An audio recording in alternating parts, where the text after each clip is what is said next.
9:30 ఆరాధన ముగించేసి 1 గంటన్నర మెసేజ్ ఇవ్వాలి అనుకుంటున్నాను. కానీ 10:30కి ప్రారంభ ప్రార్థనలు 1-2-3 గంటలు కూడా ఉండట్లే. హల్లెలూయా. అందుకని మిమ్మల్ని ఆత్మలోకి నడిపించకపోతే మీకు వాక్యం అర్థం కాదు. అర్థమైందా? వాక్యంలోకి నడిపిస్తేనే కదా మీకు వాక్యం అర్థమయ్యేది. ఆత్మలోకి నడిపిస్తే కొద్దిగా సంధింపులోకి వస్తే కొద్దిగా మనసు మీకు స్థిరంగా ఉంటే దేవుడు మాట్లాడే అవకాశం ఉంటుంది. హల్లెలూయా. ఈ సంధింపులోకి రాకుండా నేను ఎన్ని మాటలు చెప్పినా మీకు ఎక్కవు. సరే, మంచిది. దీంట్లో మొదటి మాట చదవండి. దేవాది దేవుడైన యెహోవా ఆజ్ఞిస్తున్నాడు, తూర్పు దిక్కు మొదలుకొని పడమర దిక్కు వరకు భూనివాసులు రమ్మని ఆయన పిలుస్తున్నాడు.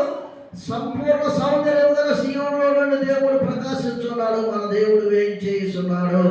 ఆయన మౌనంగా ఉండడు. కృపా కనికరములు గల గొప్ప దేవుడు. ఆమె కోటి స్తోత్రములు. అల్పుడని చిన్న కుమారుడయ్యా తెలుసుకున్నాను. నా సొంత జ్ఞానం సొంత బంధించండి.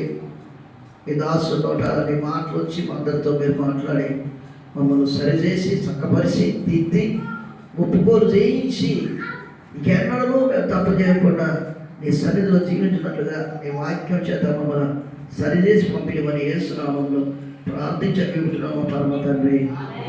హల్లెలూయా. దేవుడు అందరితో అంటున్నాడు, అందరిని సమకూర్చండి నా దగ్గరకు అంటున్నాడు. తూర్పు నుంచి భూనివాసులందరినీ, తూర్పు మొదలుకొని పడమర దిక్కు వరకున్న జనులందరినీ సమకూర్చండి. నేను భూమి మీద అడుగు పెట్టబోతున్నాను. ఆమేన్. దేవుడు త్వరగా రాబోతున్నాడు. ఎందుకు ఆయన ఇప్పటికి కూడా మనకు అవకాశం ఇస్తున్నాడంటే ఇక్కడ ఒక మంచి మాట ఉంటుంది చూడండి. బలి అర్పణ చేత నాతో నిబంధన చేసుకున్న నా భక్తులను నా యొద్దకు సమకూర్చుడి. మీది ఆకాశమును భూమిని పిలుచుచున్నాడు. దేవుడు తానే న్యాయకర్త ఉన్నాడు. ఆకాశము ఆయన నీతిని తెలియజేస్తున్నది. నా జనులారా నేను మాట్లాడబోతున్నాను, ఆలకించుడి. హల్లెలూయా. ఏం మాట్లాడాడు? అవన్నీ కింది చదువుకుంటూ వస్తే అందరితో మాట్లాడాడు. మనమే అనుకుంటున్నాము ఆయన చేతగాని వాడు అనుకుంటున్నాం. నేను ప్రార్థన పోతే ఏమైందిలే, దేవుడు నన్ను శిక్షించట్లేదు అనుకుంటున్నాం. కానీ దేవుడు చూడట్లేదా? ఏం చేసేది అన్నీ చూస్తున్నాడు. హల్లెలూయా. ప్రతిదీ చూస్తున్నాడు ఆయన. ప్రతిదానికి ఒక సమయం ఉంది. ఆయన గనక గద్దించాడు అనుకోండి, ఆయన గనక మొత్తాడు అనుకోండి, ఆయన గనక మంచం ఎక్కించాడు అనుకోండి, భూప్రపంచంలో దించేవాడు ఎవడు ఉన్నాడు. హల్లెలూయా. ఎందుకు ఆయన మరి దీర్ఘశాంతం చూపిస్తూ మనం కాపాడుతున్నాడు? వాళ్ళ ఆడవాళ్ళు చాలా మంది ఉన్నారు, ఆయన విడిచిపెడితే ఒక్కడు ఉన్నాడు భూమి మీద. కానీ ఆయన ఎందుకు దీర్ఘశాంతం చూపిస్తున్నాడు అంటే ప్రకటన గ్రంథం దగ్గర పెట్టగా కొద్ది మాటలు చూపిస్తా. 5వ అధ్యాయం 1 నుంచి 6 వరకు చదవండి. 1 నుంచి 6 వరకు. మరియు లోపటను వెలుపటను వ్రాత కలిగి 7 ముద్రలు గట్టిగా వేసి ఉన్న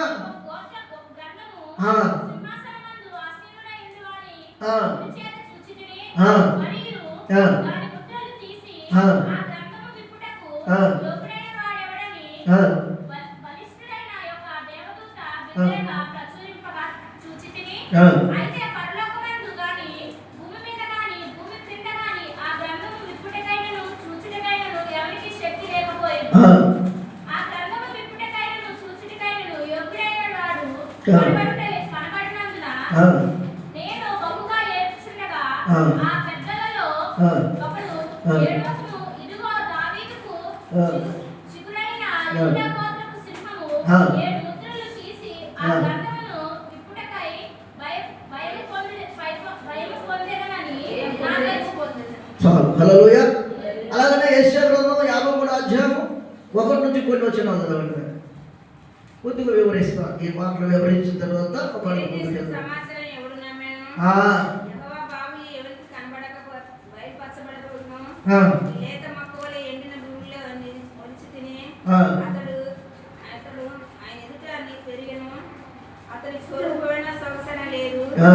అతన్ని చూసి అపేక్షించినట్లు అతని అందు స్వరూపం లేదు.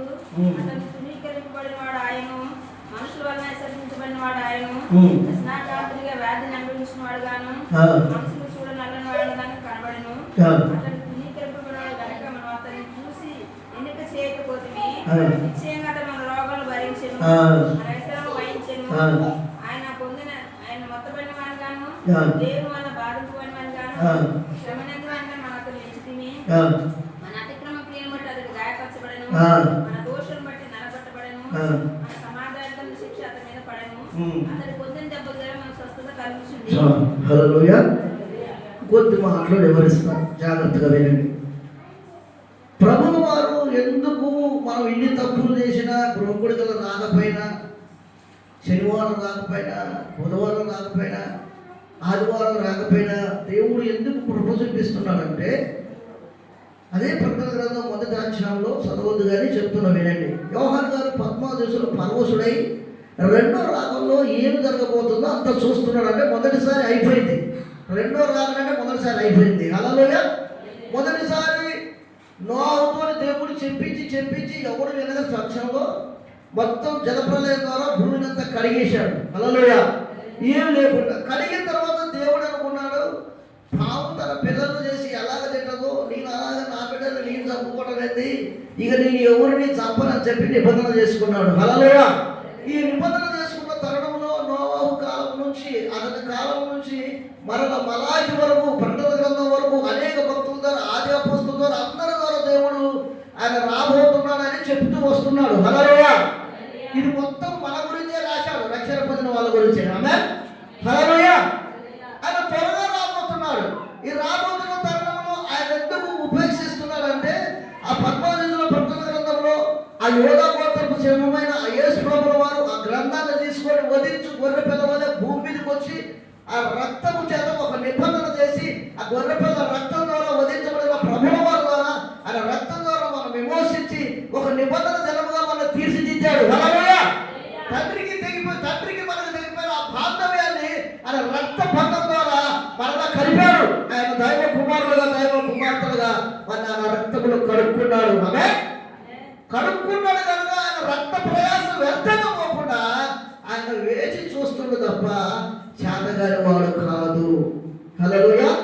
ఆయన కొద్దిగా కాలు కప్పితే చాలు, భూమిలో ఒక్క పూస కూడా మిగలదు. ఆమేన్.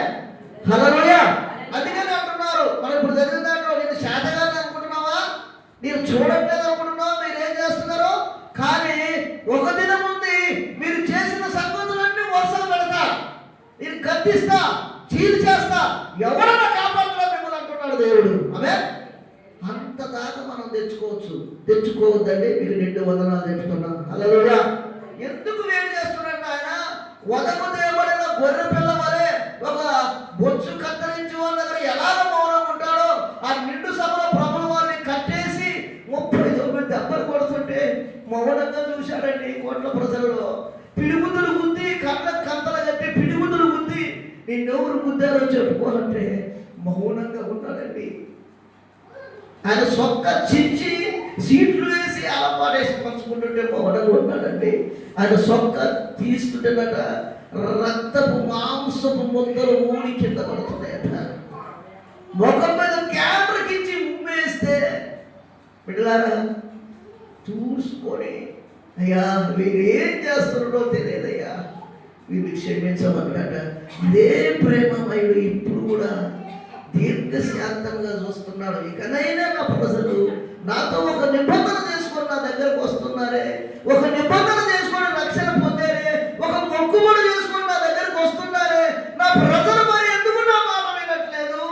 తూర్పు నుంచి దక్షిణ దిక్కు వరకు, పడమర దిక్కు వరకు, ఆకాశానికి భూమికి ఆగ్రహిస్తున్నా సమకూర్చున్న ప్రజలని నేను లెక్క పెట్టబోతున్నా, ఒక్కొక్క సంగతులు తేల్చబోతున్నా అంటున్నాడు. బిడ్డలారా, ఆ తీర్పులోకి మనం రావకండి. మీకు 2 వందనాలు చెప్తున్నా. తీర్పులో గెలవాలి మనము. హల్లెలూయా. ఎందుకు అంత త్యాగము? ఆ గొలుగుతో కొండ వైపు ఉదయం మొదలుకొని యెరూషలేము వీధుల్లోని ఆయన రొట్టెలు పంచి పెడితే ఆ రొట్టెలు రాళ్ళు అయిపోయాయట. ఒక్కొక్కరు రాళ్ళు ఇసిరి కొడుతుంటే ఆ పరిశుద్ధిని పాదాలు, బంగారం మీద నడిచిన పాదాలు ఆ రాళ్ళలో నడుస్తుంటండి. ఆ నేలంతా రక్తసిక్తం అయిపోయిందటండి. అక్కడి నుంచి గొలుగుతో కొండ ఎక్కించారండి. ఆ శిలువ మీద పండ పెట్టారండి.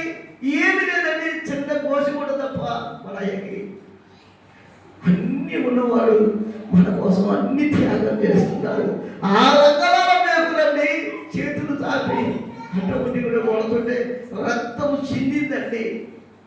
ఎంత బలి అర్పించాడో తెలుసా నీకోసం, నా కోసం. ఆ త్యాగాన్ని తలుసుకుంటే నీ అంతరాత్మ చంపుకుంటుంది. కూడికలకు రాకుండా, ఆదివారం రాకుండా, శుక్రవారం రాకుండా, శనివారం రాకుండా, బుధవారం రాకుండా నీ మనస్సాక్షి నిన్ను గద్దించట్లేదా? ఆ త్యాగమూర్తిని జ్ఞాపకం చేసుకో. పరిశుద్ధుడు, పరలోకములో తండ్రి దగ్గర ఉండవలసిన వాడు. ఆ యోహాను గారు ఏడుస్తుంటే నీరు మోస్తానయ్యా, ఆ శిక్ష అంతా నేను భరిస్తానని చెప్పి వధించు గొర్రె పిల్లవల భూమి మీదకి వచ్చాడే. నిలబెట్టాలండి మేకులు కొట్టి, ఆ రంగుల మేకులు కొట్టి నిలబడితే ఆ 20, 30, 40 మినిమం 50 కేజీలు ఉండొచ్చు ప్రభుల వారు. ఆ మేకుల్లో ఏలాడుతుంటే ఎంత బాధపడి ఉంటాడండి నీ కోసం, నా కోసం. ఒక్కసారి ఆయన త్యాగాన్ని జ్ఞాపకం చేసుకోబెడతారా? అంటే త్యాగాన్ని ఒక్కసారి జ్ఞాపకం చేసుకో. ఎంత బలి అర్పణగా అర్పించబడ్డాడో. యూదగోత్రపు సింహమై నీ కొరకు, నా కొరకు గొర్రె పిల్లగా భూమి మీదకి వచ్చి వధించబడి నీకు నాకు తండ్రితో తెగిపోయిన బాంధవ్యాన్ని ఆయన రక్త బంధం ద్వారా ఒక నిబంధన గొర్రె పిల్లగా వచ్చి మన కొరకు అర్పించబడి మనకు మరణమును లేకుండా ఆ శిలువ మీద మరణించి సమాధిలో పెట్టబడి మృత్యుంజయ తిరిగి వేసి తండ్రి కుడి పార్శ్వమున కూర్చున్నాడు. 33.5 సంవత్సరాలు మనకు బోధించాడు. హల్లెలూయా. 33.5 సంవత్సరాలు మనం ఎలాగ బ్రతికితే పరలోకం వస్తామో అలాగ బ్రతికి చూపించాడు ఆయన. మానవుడి మీద శోధించబడినప్పటికీ ఏ శోధనకు లోనుగాలి ఆయన. నువ్వు నేను ఎన్ని శోధనలకు లోనవుతున్నావు? సీరియళ్ళకి, శ్రమాలకి, శిఖాలకి, అబద్ధాలకి, ఎన్ని టక్కర్లకి, కులకర్ల, కోకర్ల అన్నిటికీ లోబడిపోతున్నాం మనం. ఆయన లోబడిన వారిగా ఉండి ఆయన జయించి తండ్రి కుడి పార్శ్వమున కూర్చున్నాడు. మరలా ఆయన ఇన్ని సంవత్సరాలు చూస్తూ 2026 సంవత్సరం వరకు చూస్తూ ఈ దినము ఈ 15వ తారీఖు ఈ మధ్యాహ్న కాల సమయంలో దేవుడు నీతో నాతో మాట్లాడుతున్నాడు. నా ప్రజలను మీరు ఆజ్ఞాపిస్తున్నాడు నేను అంటున్నాడు ఆయన. ఆయన ఆజ్ఞాపిస్తే ఎవడైనా ఆపగలరా? ఆయన కోపపడితే ఎవడైనా కోపం నిలబడగలరా? బిడ్డలారా, ఇక్కడైనా గుర్తుపెట్టుకున్నాం ఆయన బలి యాగము, బలి అర్పణ ఎంత గొప్పదో ఒక్కసారి ఊహించుకో. నీ నా బ్రతుకులో ఊహించుకుంటే నీ కొరకు నీ భర్త ప్రాణం పెట్టడం, నీ బిడ్డలు ప్రాణం పెట్టడం, నీ తల్లిదండ్రులు ప్రాణం పెట్టడం, నీ స్నేహితులు ప్రాణం పెట్టడం, ఎవడు నీ కొరకు అంత త్యాగం చేయడు. త్యాగం చేయని వారి కోసం నువ్వు ప్రయాసపడుతున్నావు. కానీ త్యాగం చేసి నీ కొరకు మరణం లేని జీవితాన్ని ఇచ్చిన బలి అర్పణగా వధించబడిన గొర్రె పిల్ల కోసం నువ్వు ఎందుకు వేచి చూడలేకపోతున్నావు? ఎందుకు దేవుడి దగ్గర రాలేకపోతున్నావు? ఒక్కసారి జ్ఞాపకం చేసుకో బిడ్డలారా. నేనైతే బిడ్డలారా ఆయన గాయపడిన హస్తము చూసినప్పుడు నా కళ్ళ పొరలు రాల్చబడ్డాయి. నువ్వు పాదములు చూసావే, నిన్ను పట్టుకొని నేల నుంచి కాబట్టాడే, నువ్వు దర్శనాలు చూస్తున్నావే, నువ్వు ప్రవచనాలు చెప్తున్నావు. అంతరాత్మ ఎలా అంగీకరించగలుగుతున్నది దేవుడి దగ్గరికి రాకుండా? ఆయన దెబ్బల ద్వారా నీకు స్వస్థనించగలరు. దేవుడు అయ్యుండి 39 దెబ్బలు తిన్నాడే, నాగని సాగవని వీపును దున్నించుకున్నాడే ఆయన. ఆయన ఎక్కడ కూడా నీ దేహాన్ని చూస్తే ఎక్కడ కూడా గాయం లేని చోటు లేదట. హల్లెలూయా. అంత త్యాగమూర్తిని నువ్వు ఎలా వదిలిపెట్టుకోగలుగుతున్నావు?